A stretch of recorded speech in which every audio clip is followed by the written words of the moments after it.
The Shiva Purana starts with the story of rivalry between the Lord Vishnu and Lord Brahma. Brahma claimed to be the grandfather and the creator of the universe, while Vishnu reminded him that Brahma only existed because he emerged from a lotus in Vishnu's navel. Each sought to establish superiority over the other. Wishing to kill each other, they got ready to fight, which escalated into a cosmic war. They didn't just use ordinary weapons, they released the most fearsome powers in existence. Vishnu released the Maheshwara weapon and Brahma released the Pashupata weapon. The collision between the powers threatened to incinerate the entire three worlds, Triloka. The Devas panicked and rushed to Mount Kailash to seek Lord Shiva's intervention. Shiva didn't just break up the fight with words. He manifested between the two combatants as a pillar of fire with no beginning and no end, the Jyotirlinga. Stunned by the infinite pillar, Brahma and Vishnu agreed to challenge to see who could find its limit.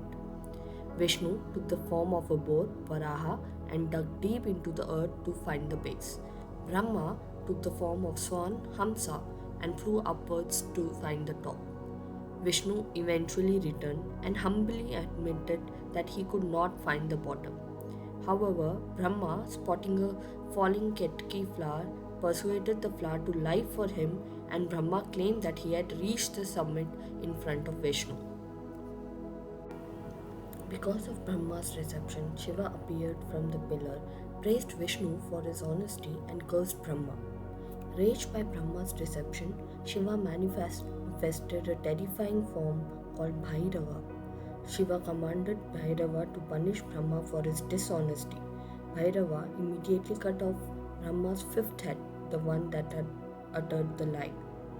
Brahma was terrified and humbled, and Vishnu pleaded with Shiva to show mercy. Shiva eventually relented, allowing Brahma to live, but the curse remained. Brahma would have no festivals or dedicated temples among mortals. Also, Shiva declared that because the Ketki flower had uttered falsehood, it was permanently barred from being used in religious rituals and offerings. Lord Vishnu and Brahma worship Shiva. Pleased by them, Shiva names this Tithi as Shivratri. He says that the fruits obtained by constantly worshipping Shiva for an entire year are instantly obtained by the devotee by worshipping Lord Shiva on Shivratri.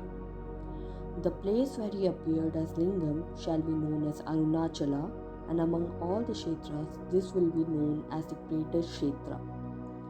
Lord Shiva, using his powers, revives the soldiers on both sides of the war and then declares that since his form is of two types, Sakala and Nishkala, and since no one else possesses these two forms, no one else except him is Ishvara. Shiva initiates Brahma and Vishnu into Omkara, the sound Om, and the Panchakshara mantra Namah Shivaya. He explains the syllable Na represents his head, Ma his mouth, Shi his heart, Va his navel, and Ya his feet. He tells them that this mantra is the king of all mantras and contains the power of all Vedas.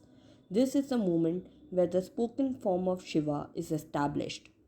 He goes on to say if one performs a japa with the mantra 1000 times every day for 1000 days, he obtains success in whatever he wishes.